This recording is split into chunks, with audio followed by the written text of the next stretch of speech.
In the shadows of the Soviet Union's darkest era lurked a man whose name would become synonymous with terror. Andrei Chikatilo, a seemingly ordinary man, but behind his calm facade hid one of the most brutal serial killers the world has ever seen. Over more than a decade, he preyed on the innocent, leaving behind a trail of unimaginable horror that shook a nation and baffled investigators. Join us as we peer into the darkest corners of human nature and the harrowing tale of a killer who seemed unstoppable. This is the story of Andrei Chikatilo. Andrei Chikatilo was one of the most brutal serial killers of the 20th century. His crimes shocked not just the Soviet Union, but the entire world. Behind this seemingly ordinary man was a darkness so deep it made his story both terrifying and unforgettable. His childhood was wrapped in tragedy. Born during the famine, surrounded by war and hardship, there were rumors that his older brother was kidnapped and even eaten. Stories that left a lasting scar on his family and shaped the horrors to come. Early signs of his twisted mind appeared during adolescence. He was withdrawn, harshly bullied, and showed disturbing behavior towards schoolgirls. By day, he was a teacher and engineer, blending into society.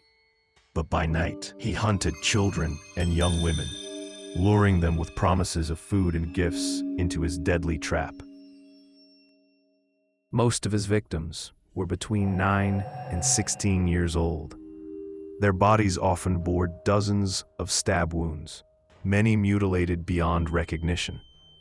In some chilling cases, cannibalism was involved, underscoring the depth of his cruelty. His ability to fool the police and the public allowed him to continue for years. Chikatilo operated in several regions. From Rostov to Krasnoyarsk, he preyed near train stations and bus stops, always careful to leave minimal clues. Despite many arrests, including innocent people, he remained free until a breakthrough came in 1990. Andrei Chikatilo was first detained in 1984 at Rostov's Central Market. Police officers had been watching a suspicious man who was behaving strangely and harassing young women in public spaces. During a search, they found a knife, rope, and petroleum jelly, items that would later become infamous symbols of his horrific crimes. However, despite these findings and growing suspicions, the authorities could not gather enough evidence to charge him with the murders. Instead, he was convicted only of minor theft and sentenced to a brief detention. After just 3 months, Chikatilo was released. His dark urges were far from quelled. During that short period, he went on to kill 11 more victims, continuing his bloody spree. These new murders forced the police to intensify their investigation, and finally, in 1990, Chikatilo was arrested again. The second arrest was the result of thorough investigative work and close surveillance. This time, law enforcement established continuous watch around his activities. When apprehended on the streets, he could no longer deny his guilt. Numerous pieces of evidence linked him directly to the crimes, including shoe prints and belongings of his victims. This story is a harsh reminder not only of the meticulous efforts of the police, but also of the tragic failure of the system to identify the true monster sooner, allowing him to slip away and shatter even more lives. His arrest near a train station shocked the nation. Evidence tied him directly to the crimes. Bloodstains, personal belongings of victims. This marked the beginning of the end for the Rostov Ripper. Значит, ни о чем с ним не беседовать. Передом поворачивайся.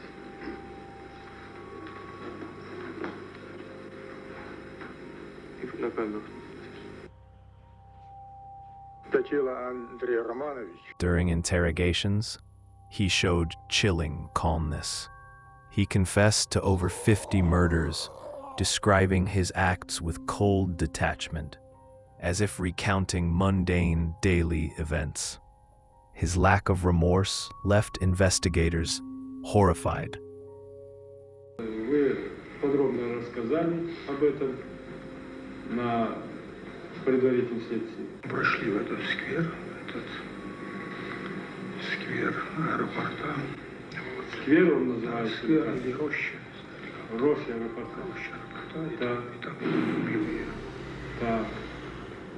А какие действия еще, кроме того, что совершил? Это извращение половой. Половое извращение, да. Так, после совершения этого преступления что было? Ну, там, не знаю, что. Там, ну, вы там долго оставались, или поехали куда-то, или ночевали где-то? Я поехал домой. The trial was a spectacle of contradictions. He shouted, laughed, and mocked the court, fully aware of his horrific deeds, but refusing to show regret. In the end, the death sentence was unanimous. Ну, на дачу там гости, так сказал, там сказать, что Да, все там выпить, закусить, там что-то. Ну, а мы его прошли здесь, сам там, так, вначале убил здесь. Так, погромче. Убил я ее здесь, эту. Так, Да. чем? Чем? Чем? Ножом. Это кухонным ножом. In 1994, his execution closed one of the darkest chapters in criminal history. Yet his story remains a study in pure evil, a stark warning about the dangers that can hide behind seemingly normal faces. Finally, experts analyze his psychology, his traumatic childhood, personal demons, and how the social environment of the Soviet era may have shaped his descent into madness. Interviews with criminologists and philosophers attempt to understand the nature of such darkness.